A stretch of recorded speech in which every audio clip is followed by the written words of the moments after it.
और लाभ तब हमें पूरा मिलेगा, तभी उत्पादन भी बढ़ेगा और आधुनिक पद्धतियों का, टेक्नोलॉजी का उपयोग करते हुए हम उत्पादन की लागत भी घटा पाएंगे। तब किसान का फायदा और तेजी के साथ बढ़ेगा। अब अभी हमारे विद्वान मित्रों को उद्बोधन में आया, हम चावल खूब पैदा कर रहे हैं, हम गेहूं खूब पैदा कर रहे हैं, लेकिन हम दालें आयात कर रहे हैं, दालों की कमी है। अब इतना बड़ा वैज्ञानिक अमला हमारे पास है, हम दलहन का उत्पादन कैसे बढ़ाएं? रेनफेड एरिया में दलहन होती है। अब अरहर की फसल ऐसी है कि इसको आने में, जो परंपरागत फसल है, 9 महीने लग जाते हैं लगभग। अपन जून जुलाई में बोते हैं, पानी बारिश शुरू होती है, और कटते कटते अप्रैल आ जाती है। कुछ नई वैरायटी आई है कम समय में आने वाली, लेकिन वो उतनी सफल नहीं, उतनी पॉपुलर नहीं।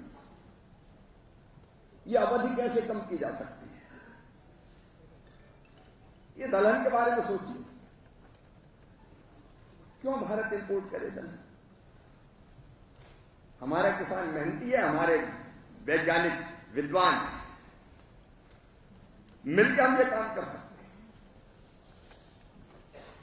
एक बात मैंने अभी पता की कि रिसर्च पे, एक तो रिसर्च का हिस्सा वह मोदी जी है तो मुमकिन है, प्राथमिकता है, नहीं हम रिसर्च पे खर्चे नहीं करते ज्यादा, लेकिन उस रिसर्च का भी जो आईसीआर है उसके बजट में केवल 20% खर्चा रिसर्च पे।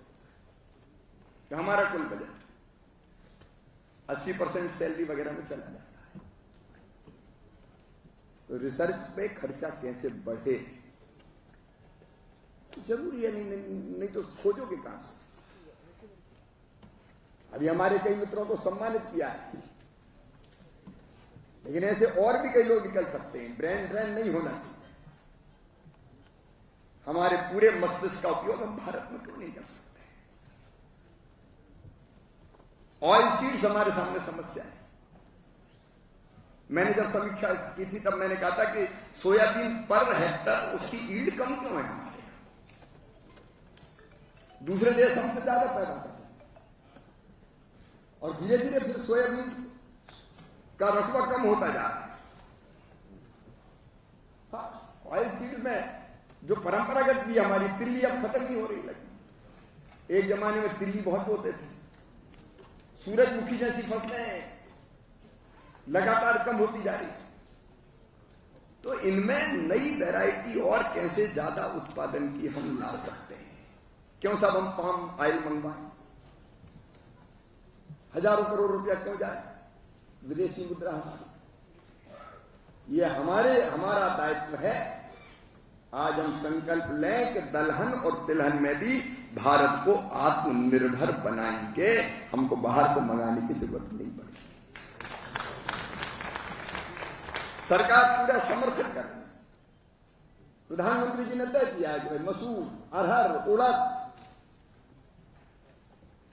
समृद्धि पोर्टल बनाए, जितना पैदा करेगा किसान सब करेंगे। किसान देखेगा कि फायदा क्या है, कोई भी देखता है। अगर उनको उत्पादन कम मिलेगा तो वो नहीं जाएंगे दलहन और तिलहन की तरफ।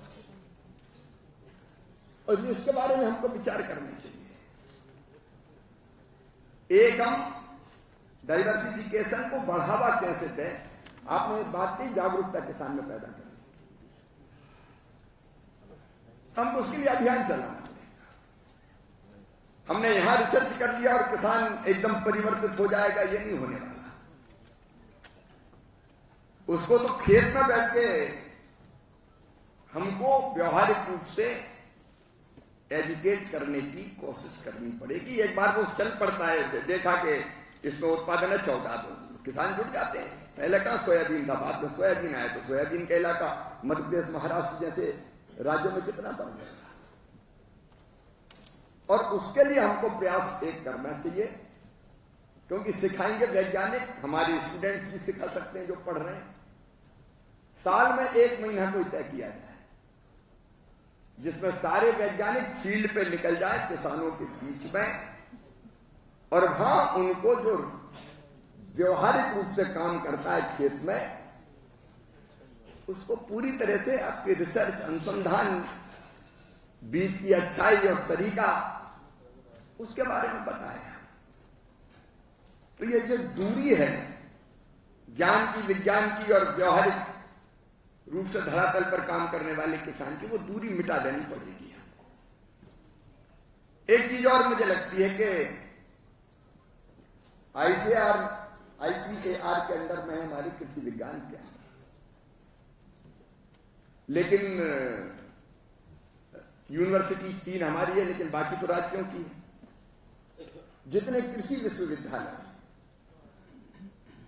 अगर आप ये वीडियो YouTube पर देख रहे हैं तो हमारे चैनल को सब्सक्राइब करें और बेल आइकन को दबाना ना भूलें। अगर आप Facebook पर ये वीडियो देख रहे हैं तो हमारे पेज को लाइक करें।